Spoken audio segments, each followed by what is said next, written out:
You might not realize it, but the Yatil Mountains are one of the most important geographical features in the Flanaess. I want to talk about it today on Greyhawk Grognard.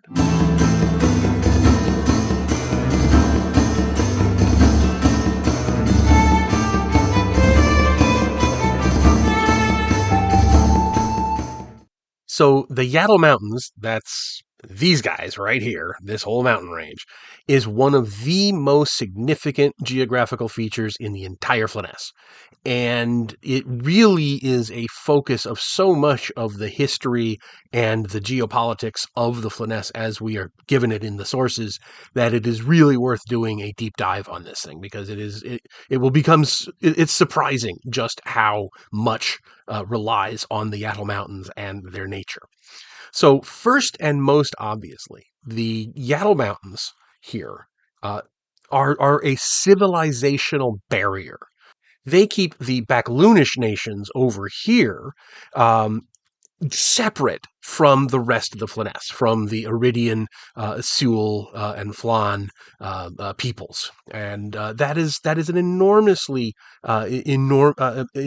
important thing, because between them and the Barrier Peaks, which is where they get their name, you only have this one little pass here in Ket, which is pretty much choked off by the Bramblewood Forest, and and you can go around through the Tiger Nomads, but that has its own dangers, and that's pretty much it. There are a few mountain passes that go through the mountains into Perrinland, and that gives Perrinland a very unique strategic location, which we'll talk about in a little bit.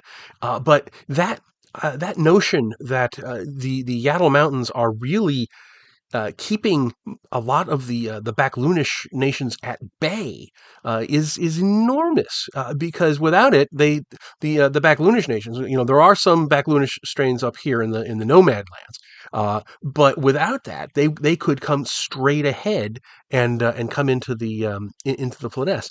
It's a similar thing to the Pyrenees Mountains that separate Spain from France, or the Alps, which separate Italy from Germany and France. And in fact, the Alps is a better, more apt uh, thing, because Perrinland itself is modeled on Switzerland, and of course, Switzerland is in the Alps in the real world. So, in that sense, the one of the most geopolitical influences of the Yatil Mountains is the fact that it keeps the Backloonish nations bottled up when combined with the Barrier Peaks down here and the Crystal Mists. So, to a lesser extent the Crystal Mist, but that is a one of their big strategic impacts, is that the Yatil Mountains keep two civilizations apart. And we see this highlighted really greatly after the Twin Cataclysms. So after the Reign of Colorless Fire and the Invoked Devastation, which ruined the Sulois Imperium, and the Backloonish Empire, the refugees were forced to migrate into the Flanaess, and the Yatil Mountains prevented the Backloonish survivors from doing anything except going up to the north, where they eventually turned into the Tiger and Wolf Nomads. The Iridian survivors would come eastward into the Flanaess through here, because they originated down in this way, according to the to one of the maps, and they would come through that gap and into the Flanaess. So, in that sense, it separated the survivors, right? Because the Backloonish survivors had to go north, and the Iridians and Sulois could move eastwards, thanks to the geographical location of those mountain ranges. So, it has not only a current day political impact, but a historical social impact as well. Just a quick reminder that the Adventures Dark and Deep Light book is now pay what you want over on DM's Guild. I'm sorry, Drive Through Art. Just a quick reminder that the Adventures Dark and Deep Light book is now Pay What You Want over on DriveThruRPG. This is a stripped down version of the complete core Adventures Dark and Deep rules. It only has the 5 core classes. It stops at level 8. It's got a selection of monsters. It's a full game. It just doesn't have nearly as many options as the core rules and core bestiary, but it is a great way to sample it. You can get it in hardcover or PDF over on DriveThru. So please do check it out. And now back to the show. And the fact that it makes this choke point does give a huge geopolitical advantage to two nations, right? You've got Ket right here, which controls the gap between the barrier peaks and the Yatil Mountains, and Perrinland, because there are passes that go through the Yatil Mountains from Ket into Perrinland. So Perrinland is another way of getting from the west into the east. And because of this, I mean, Ket exists because of that gap between the mountain ranges. That's its real reason for existing, is to have that chokehold on trade. And then you have Perrinland, which has its own kind of end run around Ket, and it can bring goods in through the gap here in the following the river that comes through there. So enormously, the fact that these Yatil Mountains exist is an enormous impact to those two nations, because it basically gives them a stranglehold on trade between West and East, and that's huge. And looking at the resources of the Yatil Mountains, they are enormously important. They're huge sources of precious metals and gems. We're told in the Marklands that the Carnalian mines supply virtually all the gold reserves for Furiondi. You know, that is an enormous impact there. They're so resource rich that the lands around them, Perrinland and Ket and Valuna and Furiondi and Tusmet and so forth, they rely on these mines to bring in precious metals, and that makes the Yatil Mountains even more valuable beyond their mere geographical and geopolitical impact. And there is also another resource in there which we will get to in short order. Now, another thing that makes the Yatil Mountains so interesting from a gaming standpoint is that it's not only is it a barrier, a buffer, but it's also because it has all those resources. It's going to be highly militarized, right? You've got 4 or 5 different nations, all having mineral interests in the mountain ranges, and all these mines are in there, easily raided and so forth. So they're going to be heavily militarized. But in addition to that, not only do you have that militarization of the mountain ranges, of the mountain range, where you have all these little passes and stuff that snake through between the mountains and so forth.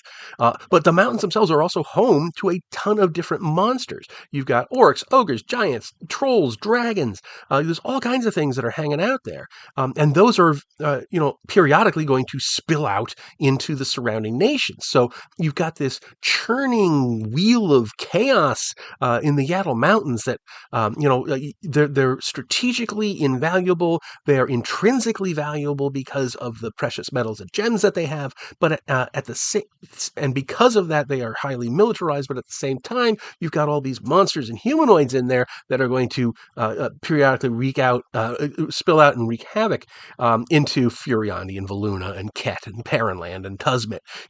Which makes it just you don't want to have to bother with it, but it is so important you can't ignore it. So it has this wonderful effect in this entire region of the Floness of being both desirable and something that you kind of want to keep at arm's length. And to put all that together, you've kind of got these different layers to the onion that is the Yatil Mountains, right? So at the outer layer, you've got these militarized borderlands, right, where Perrinland and Valuna and Furiondi and Ket and Tusmet are all, have to maintain an armed presence, if not just to keep each other at bay, but also to look out for the mountains, for the monsters. Inside that frontier, you've got the mines, you've got dwarves, you've got gnomes, you've got humanoids as you get closer to the center, and in the very, very core of the mountains, you've got all these monsters. You've got true monsters like dragons. You've got ruins like Sajkonth and the Temple of Tharizdun. You've got these, all this magic and stuff, which we're going to get to very shortly. But you've got these layers to the mountain ranges, and they get more. They're very militarized in the outside, and then as you get closer. And then they have the mines, and then they have the monsters, and it all just kind of works very well in that perspective. You can actually think of it in game terms as different zones, different dungeon levels, if you will. Like the outer level is the outer area of the mountains is relatively civilized, and then as you get further and further in, the it gets harder and harder, just like going deeper in a dungeon. And of course, you can't talk about the Yatil Mountains without also talking about Iggwilv, the Witch Queen, and this is where I was alluding to in a couple of things before. Um, she had conquered Perrinland, and she had a realm that lasted for about a decade. And during that time, she had conquered the Perrinland and the lands beyond, and which means the Yatil Mountains. And of course, she had her headquarters in the caverns of Sajkonth, which was stuffed full of not only ordinary wealth but enormous magical wealth as well. She's got her Demonomicon, the lantern of the magical lanterns in there, magic swords and all things. There's gates to different planes of existence. She was famous for bringing in demons and so forth and binding them to her will. All that's happening in the Yatil Mountains, and then of course once her realm is overthrown, you know that becomes lost, and nobody knows where that magical store of wealth is. So all of the surrounding powers are going out of their way looking for it to get an advantage over the others. So you have this added thing, and I don't think it's a coincidence that Mordenkainen has his headquarters out here. The Mordenkainen, the famous archmage. It is the Yatil Mountains are something of a magnet for these high level spellcasters, as if there's something intrinsically really magical about them that makes them much more of a desirable place to be if you're that kind of a high level spellcaster. So there's a lot of magical desirability about the Yatil Mountains as well. So you have it works on all these different levels. Now, talking about Iggwilv's empire, the fact that she was able to conquer Perrinland, which is formerly a sovereign nation, uh, it speaks volumes to what's going on in a geopolitical sense in that area. Not only is Perrinland shown to be sort of unstable and weak in and of itself, because if one high level magic user can do that, that's not normal. You couldn't do that with Furionti. It just wouldn't work that way. But there's something about Perrinland with its independent cantons and so forth, and its reliance on its own mercenaries and so forth, that makes it kind of less able to withstand that kind of a shock. And there's very little organized civilizational uh, uh, pressure from the outside. So it's not like the tiger nomads or the wolf nomads are going to go in and liberate Perrinland from her yoke. It's something. There's no places around there. It's very isolated, and so the Yatil Mountains, because they have that isolating factor, turn Perrinland into a place that could be conquered by a high level magic user, which is not something.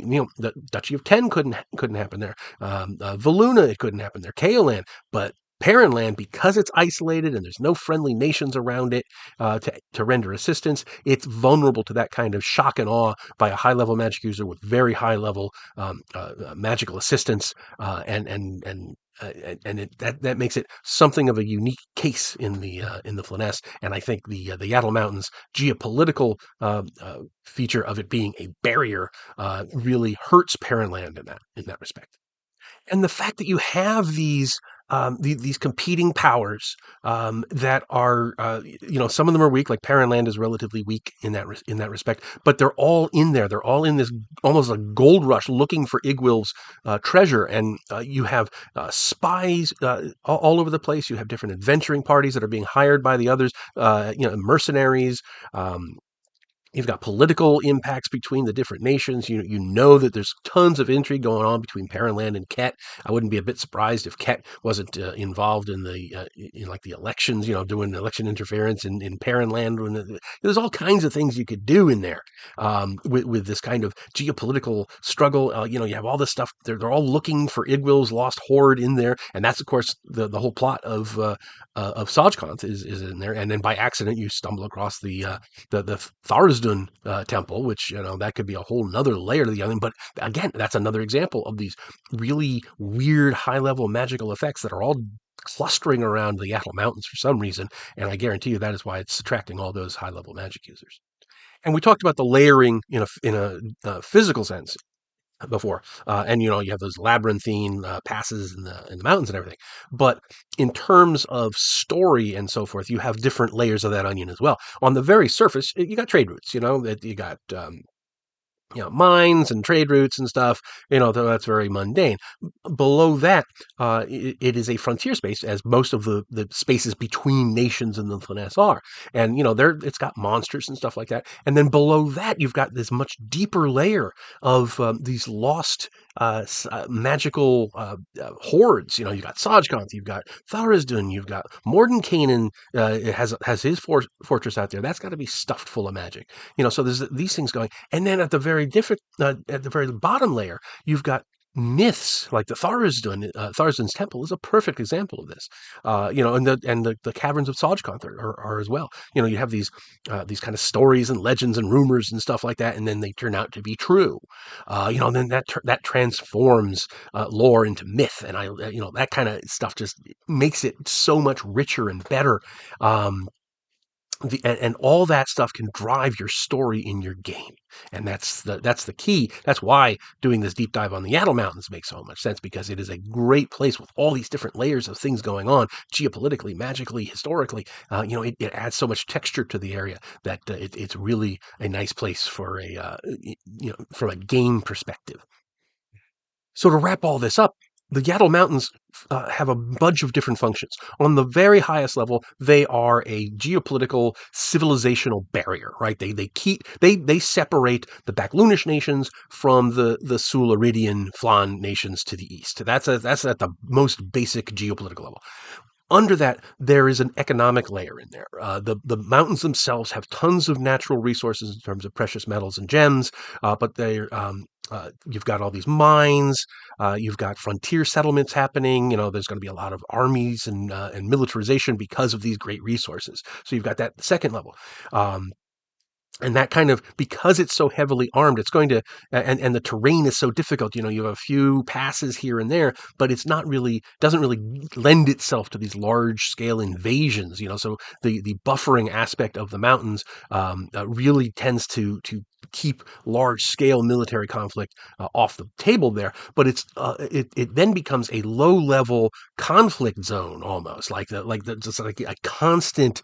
There's going to be spies, and there's going to be small bands of soldiery patrolling around all the time, and they're all looking for Iggwilv's lost hoard of magic. And there's other rumors about other things like the Temple of Tharizdun in there, and then you've got Mordenkainen himself. He's got his own minions out there, probably looking for the same thing. There's a lot of stuff going on at that deepest level of what the mountains really are in a game sense, and that makes it a really awesome place to set your game.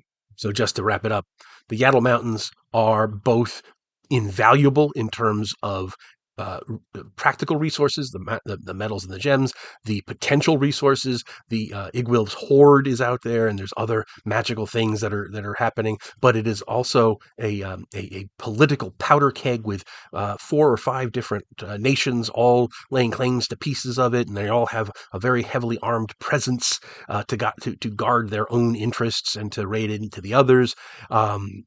It has this really rich history with the migrations, with the rise and fall of Iggwilv. It's got all this stuff going for it. So, I wouldn't say that it should be like your only campaign. part, but you could really spend a year or two in game time tooling around in there, especially if you've got a relatively high level party and really dig into this kind of stuff. And I think you get a lot out of it. So I hope you've enjoyed this. I tried to mix up the format on this one a little bit.